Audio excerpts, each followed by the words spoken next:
Good afternoon, everyone. My name is Anita Magaha. I'm the Director of Disability Services, and online with us is our two coordinators, Ms. Talisha Turner Good afternoon. and Mr. Gregory Morset. Greetings. We will be going over just three simple things, I think, maybe not so simple for some. Legal requirements of accommodations, accommodation requests, and collaborative efforts. I will be going over the applicable laws that govern what we do in the Office of Disability Services. It is the Title II of Americans with Disability Act, and then the ADAA, which was revised, amended in 2008, and Section 504 of the Rehabilitation Act of 1973. And so what does all of that mean, right? The ADAA, which was amended in 2008, basically broadened what disability looked like. No longer is it so limited. It is now everything, including skin, organs, cells, everything you can imagine will fall under the category of disability.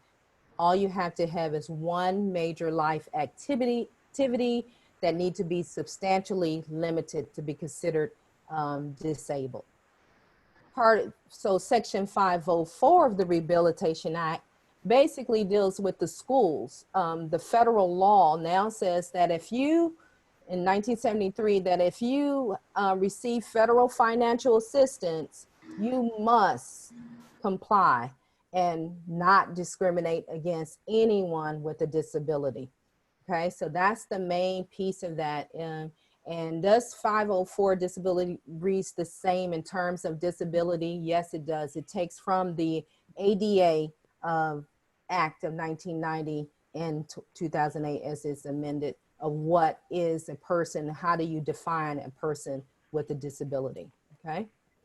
So ADA and Section 504, and a lot of times what we have is we do tend to have freshman students who come online or even on ground or hybrid who really don't understand that it is a difference from post-secondary and high school. So who is affected and how does that work is basically that everyone with a disability is provided accommodations, right? If you qualify, and you can go to school without being discriminated against. And basically you want to remember that the 504 and the IEP, although those are things that we do look at, it is not the end all. We have to have require additional documentation as the statute allows us to do that. So a lot of times we will go back and ask for medical information.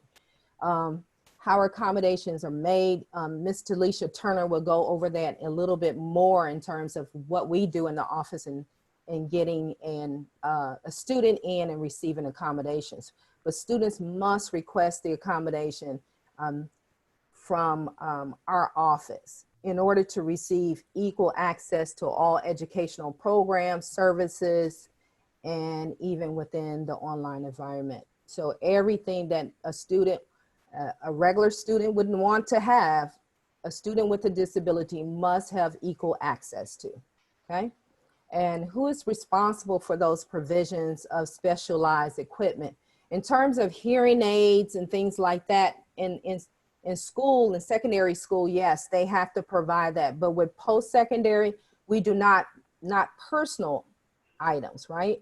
So what we do provide is assistive technology. And that is something that you will see more of in terms of readers, and sometimes we may need to have an interpreter, and all of that is part of what we will provide for so that you can have equal access to all of the materials and curriculum that is available. Are parents involved in this process? Absolutely no. Students are considered adults at the age of 18 in the eyes of the law. So we deal directly with the student and not the parent. You may find that some freshman students will have their parents calling. It's up to you how you want to deal with it. But normally, unless you have a document that says that you can talk to the parents about their academic progress, You're not supposed to do that. That's a violation of FERPA. What happens if a school violates a student's rights? There's an appeal process. We try to solve all of our issues at the lowest level possible. We start off in our office with the coordinators and see if we can resolve it there. If not, it comes up to me as the director, and I work with the faculty and probably the department chair at that point if we can't reach the faculty member. And then we take it up to the dean. And then if that's not working too well, we could take it up again to the Office of Equity and Inclusion. We start off, or academic affairs, the vice president of academic affairs, and then if that doesn't work, we then go to the Office of Equity and Inclusion. If the student is still not satisfied, they file a complaint with the Office of Civil Rights. So there's definitely a protocol. So the challenges and obstacles students face. So our job is to actually provide liberation. We provide we talk about equality. Yes, everybody, if you look at this meme, this picture, you see everybody has the same little stands and you can stand on it trying to see this baseball game. But the one on the far right, on my far right, is having difficulty, can't see a thing. But then if we give them the support that they need, they can see over the fence and be able to enjoy it as well. But ultimately, you want to just remove all barriers and everyone can enjoy the game freely. And so that's what we try to do in our office, is to remove all barriers. And the more that we can do that, everyone can experience a greater access to the curriculum, to instruction, to learning, and excel in that area of learning and growing at TSU. And so with that said, I will give it over to Ms. Talisha Turner, who will talk about how we in our office handle accommodations. And just so you understand, when accommodation come into our office, what is the process? Talisha? Thank you, Ms. McGuire. Good afternoon again, everyone. So class is in session. I'm sure all of us can probably replace our picture with this gentleman here with the COVID and the pandemic that's going on. But the show must go on. We've moved to the online platform and we are continuing to provide accommodations, but they will look a little differently. So we want to just, kind of focus on what the online delivery looks like with providing the accommodations. The reasonable accommodations. The first and foremost important thing to remember, the student has to be the one to self-identify. They have to be the ones to come to us to say, I want accommodations. This is my diagnosis. This is my paperwork. It cannot come from the faculty, cannot come from the parent. It has to come from the student. We want to help, but they have to be the one to take responsibility and request that accommodation. You have to remember that the student, when they come in, there's an intake process. They meet with myself or Mr. Morset to go over the intake form, and it's a packet, not a huge packet, but a little packet that they go through, and they discuss their needs and their diagnosis and how it impedes the academic setting. During the meeting, we usually sit down and we really dissect what that diagnosis and what their symptoms are, because as we know, we are all different individuals. We have different makeup in our DNA, and that's the same with disabilities. When you have two students with the exact same disabilities, they still may need different accommodations. So we sit down and have that conversation with them to see what their struggles are, what their challenges are, so we can make sure that they're getting the reasonable accommodations they need to be successful in your courses. Once we do that, we get all the paperwork, everything comes through us. We have to verify the paperwork, and we have very, pertinent information that we need from the provider to make sure that the accommodations are going to meet the needs of the students.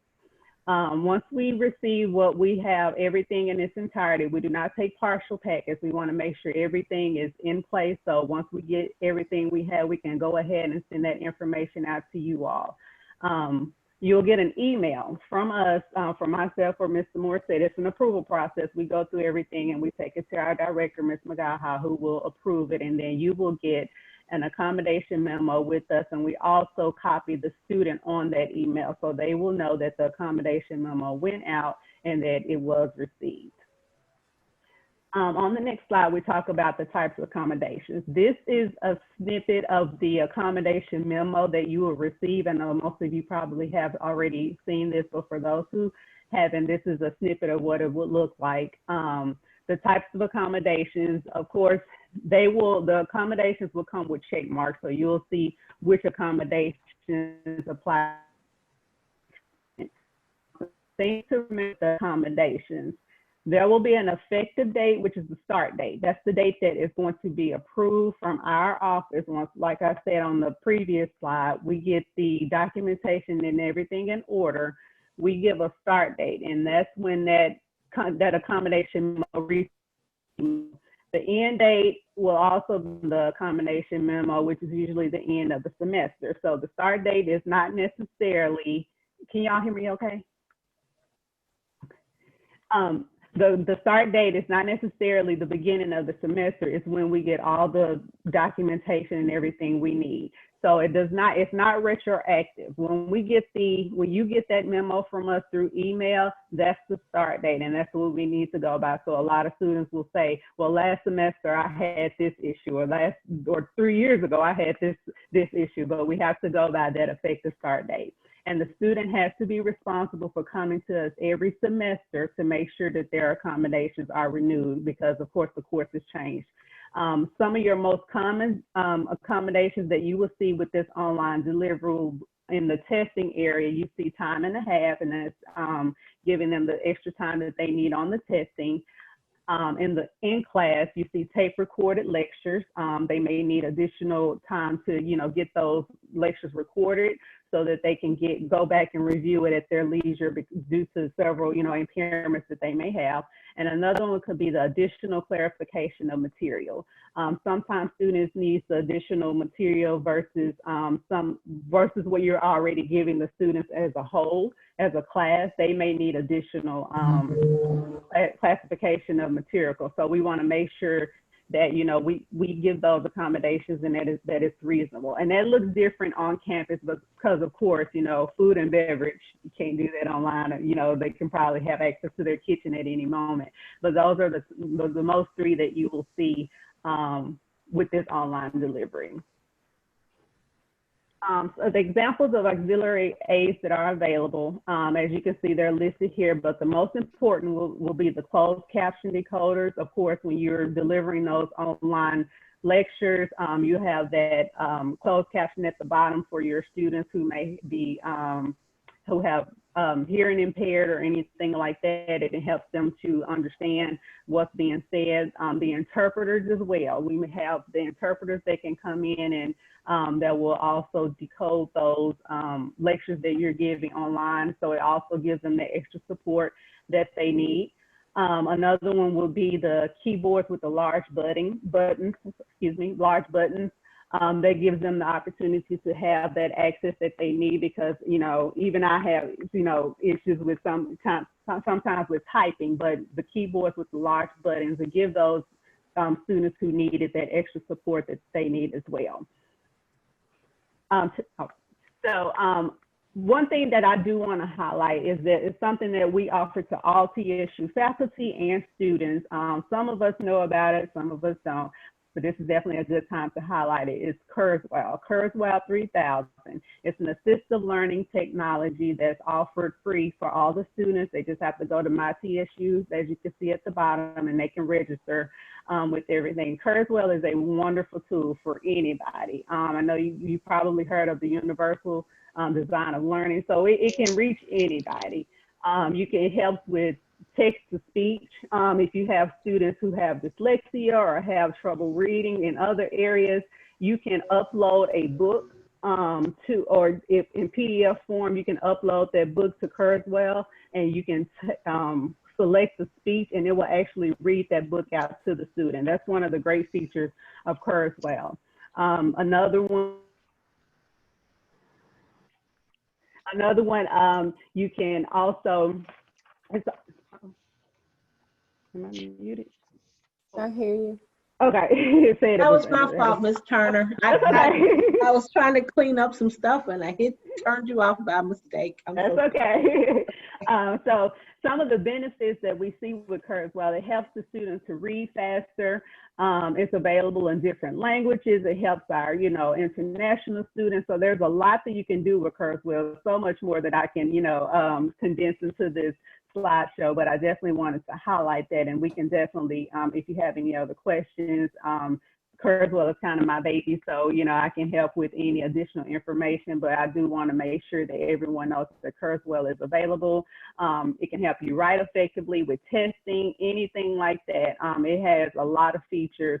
You can change the light and dark mode, especially those with visual impairments. If the light is too bright, especially since they're looking at the computer so much, they can change that lighting on it so it don't cause any headaches. So many different features that I wanted to highlight. So definitely at your leisure, you can definitely look at Kurzweil, get you a register for it, get you a username and password, and play around with it. And if you have any questions, feel free to let me know. I will also turn it over to Mr. Morissette, our other coordinator, who is wonderful. Take it away. Depending on what student you ask. Good afternoon. Like Ms. Turner said, I'm Gary Morissette, the other coordinator of disability services. Yes, so basically what you're looking at, yeah, even though things are online, nothing's changed as far as their impairment is their impairment, whether they are in the classroom or not in the classroom. If a student had anxiety in the classroom, they're going to have anxiety outside the classroom, which comes into the online learning. So you can also imagine if the anxiety inside the classroom, it's probably going to be a little bit magnified right now. So just mindful of being, you might need a little bit more patience dealing with our population, but I mean they have their own needs, and we just want to make sure that we can accommodate them. So, but yes, so sometimes if you get an email from a student and it seems like, oh wow, they really just seem like they're anxious. Well, they are. So just and PTSD, ADHD. Is all still going to impact them outside in working in a hybrid system or working at home. So the impairment is not going to change. I'm not. Oh, I'm sorry. Did you want to go back? You're good. Student professor interaction. For an example. Professor student says, did you receive my accommodation memo or letter from ODS? Yes, Nina, I received the accommodation letter from ODS. I see you have modified attendance. That's correct. Not a problem. Just on the days we're absent, please keep me abreast of the situation. Please keep me abreast of not the situation, but please keep me abreast of the what's going on in the course is what I meant. The situation within the classroom, as far as missed material, videos that were covered, or you can forward all that to the student. Now, what not to say is you received the accommodation letter and you say you received it, so I was modified attendance, student says correct, and you say, they missed Mrs. class. You say, why are you going to miss class? No, not to ask the student why they missed class. The correct way is just as how I said before. Just please send me an email. And we also encourage the student to even CC us in the email, so we're all looking from the same page as far as the student reaching out to you saying, or student reaching out to you saying, I missed class, please keep me abreast of whatever work has been missed. And then you, I don't know whose question that is. I think that means for Talisha with iPhone and Kurzweil. Are we doing questions at the end, Ms. McGaha? No, we can. Yes, we'll ask. Okay, that's yeah. John, Mr. Berger. We'll take it. Well, no, we'll keep going. Okay. Okay, so we can go on to the next slide. I'd just like to remind them when we're talking about why are you going to miss the class, we're not saying that what we're trying to say is to eliminate the need for the student to give you their diagnosis. they may were in the hospital at a time or suicidal, and then they go into great detail of telling you more than what you really want to know. And that can put you in a really kind of awkward position, because later on, what we have found is that students later use that as leverage to say, well, the reason why the professor failed me is because I told him I was suicidal, I'm psychotic or whatever, and now my grade is dropped. So it's best that you don't know, and you're just judging them basically on the work and not on the diagnosis. And they don't have a claim of that because you don't know. Okay. We're always looking at the the areas that can have a little hole, and then it's an issue later. And then if we go into court or anything like that, you don't want to have to say, yeah, I talked to them at length about this and that, and then the court will look at things a little differently.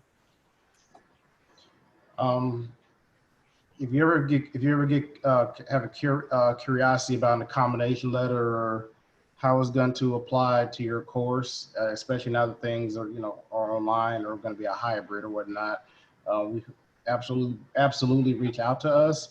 That's the best way to handle it. Um, we have information about the students' impairment that of course you're not going to have. So if it's any kind of concern, please wholeheartedly reach out to us, and we can always provide you other suggestions or alternative techniques to ensure that everything's compliant and your course is not being watered down or anything. So. And let's stop right there and talk about that piece of it. When you're curious about accommodation, is anyone out here online here interested or know or has some issues with an accommodation that was provided for a student and you really didn't know how to deliver that accommodation, or you had some concerns about the accommodation? You can unmute and if you have that question. Ms. Morrison, you had a good question. I read it. What did it say? Go ahead. So my question was just for the modified attendance. I've had that before, and usually within that it says that the student is supposed to, keep you informed, and that to some extent there's supposed to be some type of paper trail, so that if, for instance, you have an attendance participation policy, you and the student discuss, up front how much missed attendance is acceptable before, that would be affected. So my question was, initially on that slide, all it said is the student just has to email you. But for it to be officially excused, usually we have to go through the one-stop center. So my question was, if they have the modified attendance policy, is that email where they say, I won't be in attendance today due to, issues where I have the attendance modification, is that sufficient for it to be officially excused? Or would they still need to go through the one-stop center to get that document? So two things. One, the one-stop center we've changed that, and that operates a little differently. And then when a student has modified attendance, it doesn't fall under the other. It depends. Okay, if the modified attendance is directly related to, and the reason why they're absent is directly related to their impairment, then that's different. If it's something else like the flu and they were out, that's not directly related to their impairment, then they do need to do a excuse absence through, I don't know if they call it the one-stop shop. I don't think they call that one-stop shop anymore. It's in student affairs. They would need to go to and see Dr. Bill Heitch or Erica Gilmore.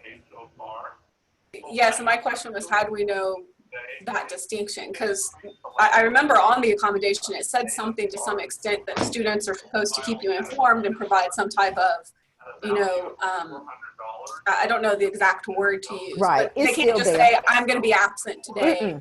They have to provide something. So what is that something they're supposed to provide without, while still respecting the privacy of their condition? Correct.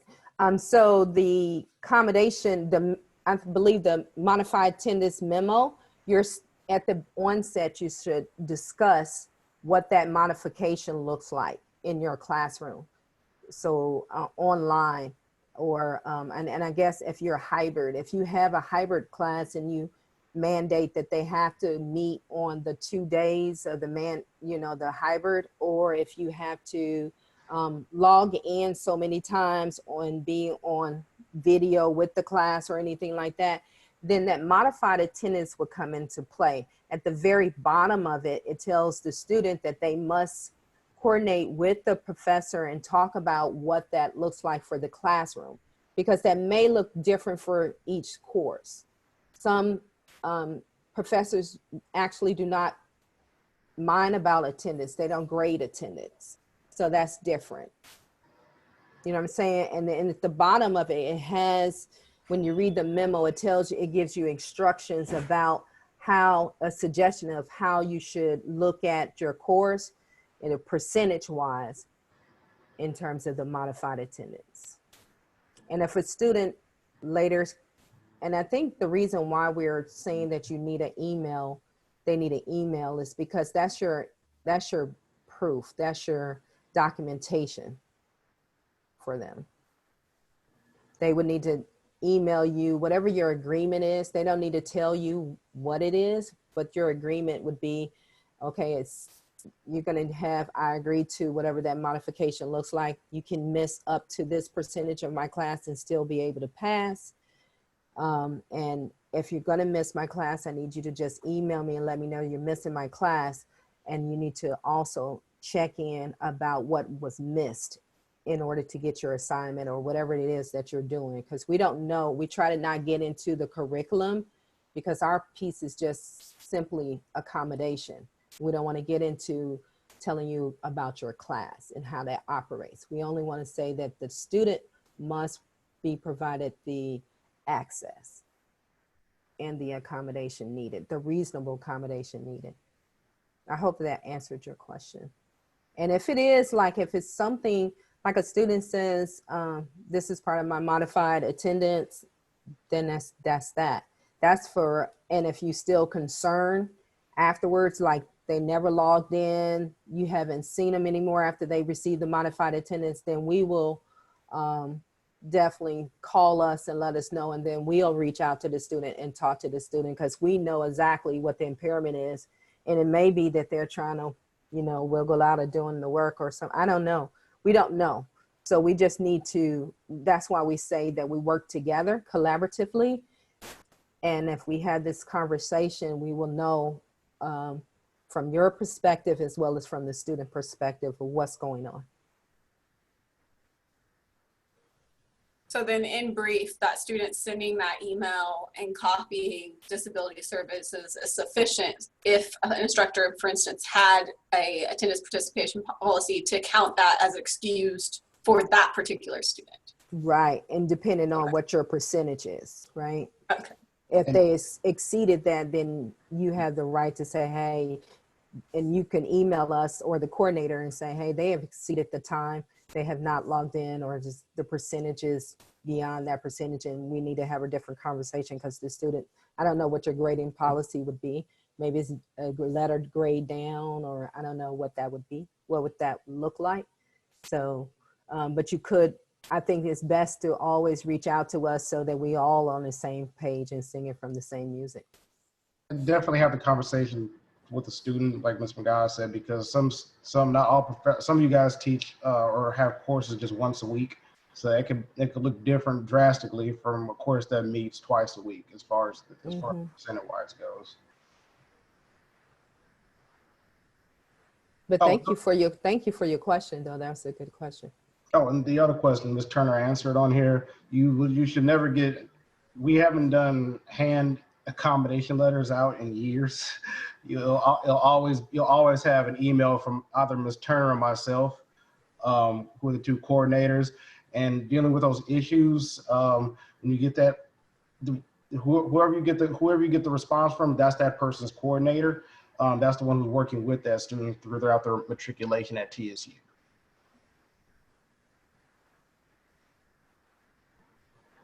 So we're here to help in whatever way we can in terms of accommodations and questions that you may have. So our office is located in King Hall, but of course we're online. And so we have a Google number that you can call if you're trying to reach us directly. We also are available via Teams during we work the 4-day work week. So we're off on Friday, but normally I'm still working on Friday and Saturday. So you can always reach me. Normally I'm not on Sunday, but Saturday I'm here. And in terms of accommodations, we will provide you with, if there's a student that initially received accommodation from either Ms. Turner or Mr. Morissette, and later they decide they really don't want the accommodation any longer, then what we suggest that you do is reach out to us and let us know that before you say, okay, I'm not going to give you the accommodation. It's just a protection for the faculty. We have a release form that we will have the student fill out and that you will fill out and sign off on, and we will review it with the student so that it's impartial. And we'll tell the student, okay, well, if you're saying that you don't want your time and a half any longer, your grade is your grade, okay? And this is how it can impact you. And if they agree to it, we'll just sign it and you'll get a copy of it. We'll have a copy of it and you have it for your file, so that later on when they say to you, I didn't get my accommodation for testing and it's because she didn't let me, and then you go, well, no, the student told me that they didn't want the testing accommodation. That way it's very clean and clear and everybody's on the same page. They have signed off on it. We have sat down and discussed it with them. So we all know that that's what they wanted. So that protects you in the end. If a student began informing me of their impairment, what should I do? It's best that you kindly interrupt them, very kindly, and ask them to really go see the coordinator.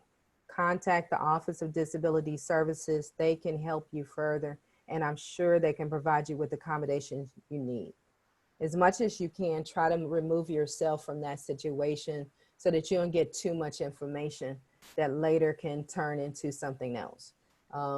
So that is our suggestion to you, so that we can do our job and that you can focus on providing the information that you need for your students to succeed in your course, and then we can provide the accommodations needed. And we're done.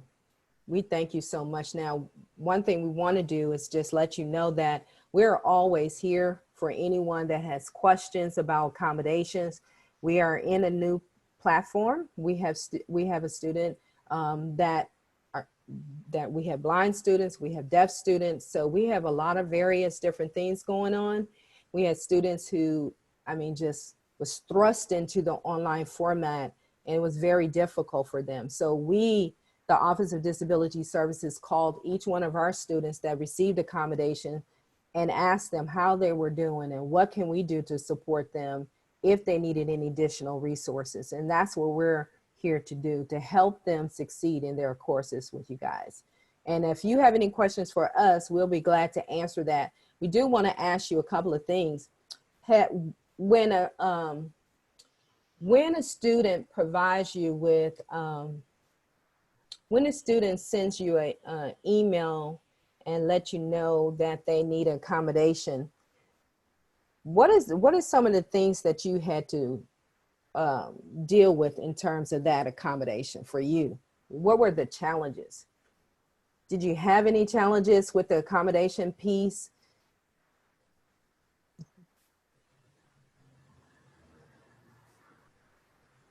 This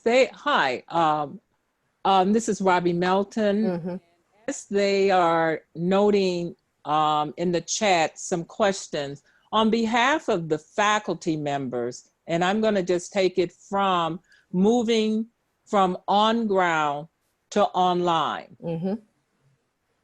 Do you have a website or portal for faculty members who might not know of accommodations that are required for online, Mm-hmm. where they can go if they are having challenges in Yeah. getting, information online. That's number one. And I'm going to have Dr. CA to jump in, because all of us online are now having to prepare for fall, Mm-hmm. what I call the just in case. Yes.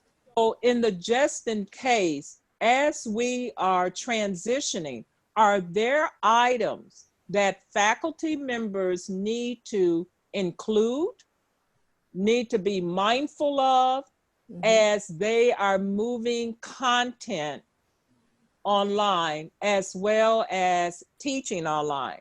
Yes. As faculty, how about videos? Must be captioned. Okay, so when we as faculty members here must be captioned, we want to know, well, who's supposed to do that? Who's responsible for it? And what type of training? Because we all use videos, Mm-hmm. whether it's YouTube or our own. So and I guess what I'm trying to say, being proactive. And this is where the team comes in, because we got some good news for everybody. That's why you all are online. Mm-hmm. It is a federal law, Mm-hmm. an option, that when we go online or even on ground and we have videos, those videos are to be closed captioned. Must. Okay, but I'll be the first to let you know, I change videos like I change clothes due to the topics, okay? So who's responsible for that? Let's take it from their faculty. So closed captioning, don't even raise your hand if you're not using it or whatever. Don't do that, okay? Help. Ally, I think one tool that even Dr. Thomas Tobin talked about was Ally. Ally is a free resource that you can use to do some caption. I believe that Dr. CA was talking about Ally for Blackboard. I don't know if that's still going forth, but there we must have closed caption. Just a little FYI, MIT, Harvard, both were sued because they did not have caption. They did not make their materials accessible. That is really key. They fought it and fought it and fought it and tried to say, well, we're just going to take all of the content down then. It didn't work. So you must have closed caption. You must put alt tags or text. People say tags and text on your pictures that you have uploaded to describe what that picture looks like. What is that picture? For someone that is blind, the reader will not know that. It will come up with an error message. So you need to do that. So let me just say I'm sorry. Cheryl, let me say to faculty members, do not stress out. They can't sue you. They will sue us. They will sue the institution, not you personally, no. Yeah. Faculty members, life is good for you. TSU would get sued. And really the state, it will be really the state. No, it would be us as an institution. It would be this, yeah, but the state would have to pay because we would not have the funds to take on that. Can I say this though, everyone? Mm-hmm. At a minimum, for example, with Zoom, I mean, we all have the ability to have an audio transcript created with your Zoom recordings. Mm-hmm. And that is done in your Zoom settings. We can certainly we did a little video to show you how to, change those settings within Zoom so that you at a minimum have, and that is all that you need. I mean, if you have that audio transcript feature turned on in Zoom, then that when you do the recording to the cloud, it creates an audio transcript. The thing that happens with any machine generated transcripts or closed captioning though, is that you do need to go in and review it and edit edit it for accuracy. Mm-hmm. So it's not just enough that you turn it on or that we're going to provide you with any tools that will do the machine generated captioning, but it is a responsibility that once you create that recording, that you do go in and check it. Because for example, I don't always say all my words very clearly, right? Mm-hmm. And so it may not pick up how I say Tennessee State University and spell it correctly, or it may think I said tissue, don't laugh, instead of TSU. And Mm-hmm. so it may not pick that up. But you can, right now, with your Zoom recordings, you can go in and edit those audio transcript files. Right. So once you download, when you go and review your recording and you click on the tab that says audio transcript, there's a little pencil next to it so that you can go in and edit frame by frame your transcript files. Now, also, if you bring the file over into, if you bring your recorded file and upload it into YouTube, for example, not a lot of people may not want to do that, but I do know that just for now, because of file size, sometimes it's easier to bring it into YouTube so you can put it into eLearn directly, as we're doing with these session recordings. Mhm. When you upload a file into YouTube, it also creates or generates a closed caption file for you. Now just note that if you upload a file in YouTube, your file may be done uploading in 5 minutes. If you go and check the subtitles, it may be an hour later that the automatic or the machine generated closed caption file is also generated. So just be patient because it will be created, but the audio transcribing can sometimes take a little longer than the video processing. But even then, you need to go in, look at the file, and just check for spelling and the proper use of grammar if you can, and that can take a minute. Right? So just know that it's not, this is a commitment that we're making, all making when we do this, the audio transcripts. May I ask a question? Yes, Mm-hmm. Yeah. sure.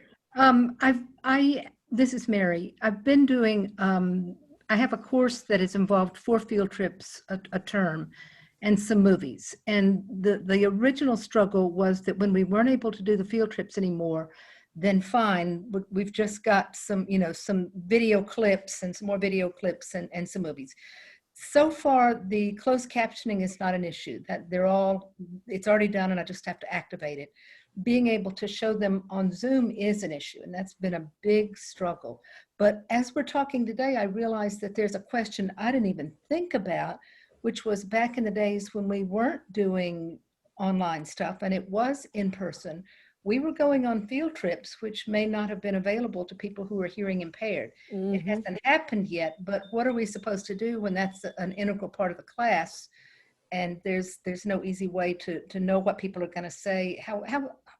What should be happening? And Dr. Shelton, I'm gonna let Anita answer that because that's exactly when you need to be coming to once that person has identified through her office that this is their impairment, and then you all would work together in terms of doing the accommodation. For example, we have if there's a situation, for example, if they need a signer or Mm-hmm. someone to do the sign language, even in your Zoom session, if that person has been identified as needing that accommodation, then you would be working with Ms. Magaha and her team in order to provide that accommodation at the times in which you're meeting with them on Zoom, for example. Okay.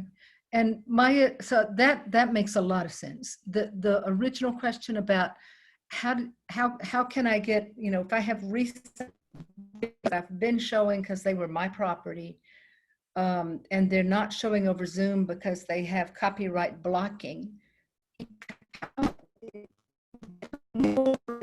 how I do that is I get my screen online about how to prepare the problem everybody has. I'm sorry, Dr. Shelton. I'm not sure if it was just me, but that last part of you, I mean, the question that you asked come over, do you mind asking it again? No, let me see again. It says my speaker is not working. It's okay. Let me try. We It can is hear you okay. now. We can Yes, hear you. Sure. When I realized way back, oh, it says speaker's not working again. Here. Darn. Can you hear me now? Yes. Yes, Okay, ma'am. I'll keep talking then. The problem is that I'll be showing a movie that was made in 2017, Mhm. and I know what I want to do, and I've got it set, and I've been doing it in a classroom. But when I try to put it on Zoom, there's no, my computer doesn't have a little slot. So I thought, oh, no problem. I'll go to my DVD player and plug it into the USB port, no problem. And then when I started reading about it, they said, oh, it doesn't work because I have copyright blockers and the DVD players will not do copyrighted stuff into a thing like Zoom. I don't know what to do about that. But I've gotten lucky, we can but talk. I don't know what to do. I understand your issue now. I got that. I mean, we can talk a little bit more about that. Okay. And we can talk about, let's figure something out. But I hear you. I got you. Thank And you. also, let me say this, guys. We also are evaluating and, just are so close to hopefully making this purchase soon. But we're evaluating Kaltura and Panopto, which we really feel is going to do a great deal in helping us with lecture capture and presenting a fully integrated approach to making videos fairly easily for you guys. Also, with these programs or the solutions that we're looking at, students can then also create videos, and all of this will be integrated within eLearn. And with these solutions, we may even be able to bring in files that are not, we can upload media into these solutions, and then it will also do machine generated closed captioning on those files. But then you don't have to worry about storing it. We have, these things come with storage capacity so that we can easily present your media to the students. So hopefully we'll have some solutions. I did see one other question in here. Mr. Berger asked, are there checklists or best practices to help with this matter? Mm-hmm. We do have an Accessibility Matters course that we put all of the faculty in which we have hopefully put some basic resources in there to kind of help you with making your documents or online documents accessible, because that's the primary thing. We have to be committed to not just audio and video, but any document or anything that you put online also has to be, you need to be mindful of that. But I think I've said enough. Let me just add for the faculty, as we transition content, are you all aware of how to take your PowerPoints and make them accessible? What colors to use and not to use? How to take, and someone said copyright. TSU, when you work with us, have an account so that if you need stock footage, you can come to us and we can help you. If you want to take your own photographs and video, let us give you best practices to make sure that you have release forms, to make sure that it is transmitted so that it's enhancing learning.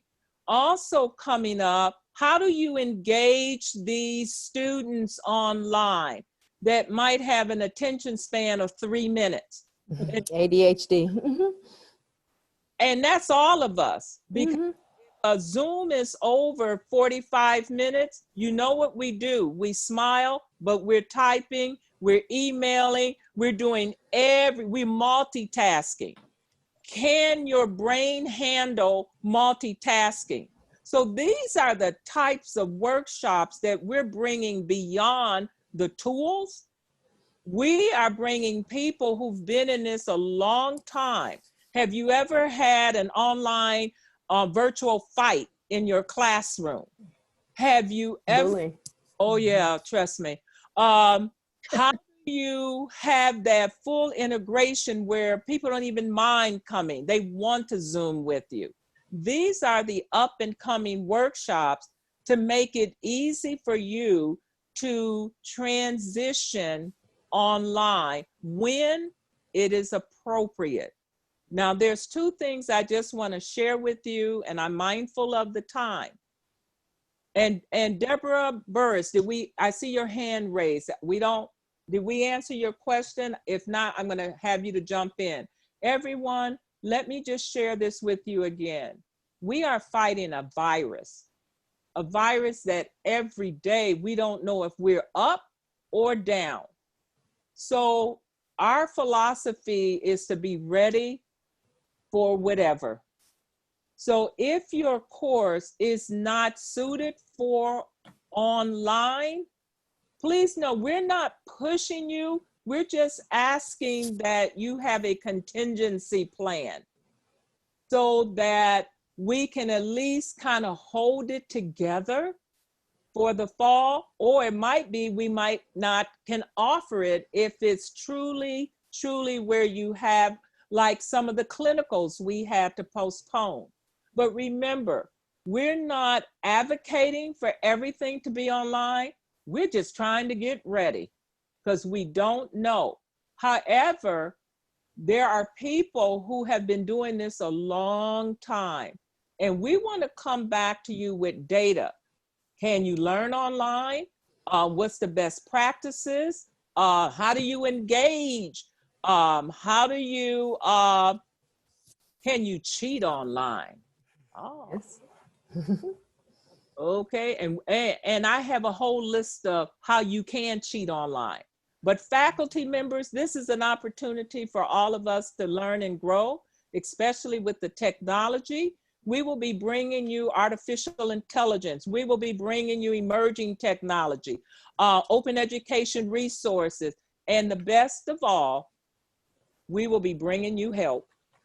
We have instructional designers that are coming, as well as having someone write in your course per your request that if you do need a video, that you do get stuck, someone can go right in there and fix it, clean it, and train you, and life is good. So Deborah Kitchens? Yes, you already answered my question. That was what my question was going to be, is what kind of resources are we going to have? I want to do this right. Obviously, I want everything. I don't want to violate any Office of Disability Services. I want everything perfect. But sometimes, I mean, I don't know anything about how you go in and do closed caption. You're talking about all this stuff. I'm like, I have no idea. So yeah, it's good to hear that we're going to have a lot of support, it sounds like. Yes. Say this, guys, too, because I think someone asked the question about when the fall course shells will be ready. The reason, I'm so sorry. 1 second. Okay, the reason that we don't have them ready yet, I mean, we have them, we're going to activate them. Our plan is to activate them by June 22nd. Oh God, that's only days away. But our plan is we will have a course template that we're adding to all of the fall 2020 shells. As a part of the template, I mean, there's going to be a getting started module that we need for all of you all to, pay close attention to in order to help your students be successful, whether we're remote, fully online, hybrid, or whatever the situation may be. But then also, we also will have a faculty resource section in that, in which we, outside of what's going on with the pandemic stuff, we're going to have links and information to some things that will help you as you're kind of putting your courses together. So just hang tight. Hopefully we're working on that now. And again, Dr. Melton has been, she's like, sure, when is the template going to be ready? The 22nd, I hope. That's because we want a template for every faculty member, just in case and available, as well as we know that when you design courses, when you teach, when you have to update those courses, you usually don't do it during the daytime. It's usually in the evening or on the weekend. So Deborah Bellamy, Carl, and all the rest of you, put your hands over your ears.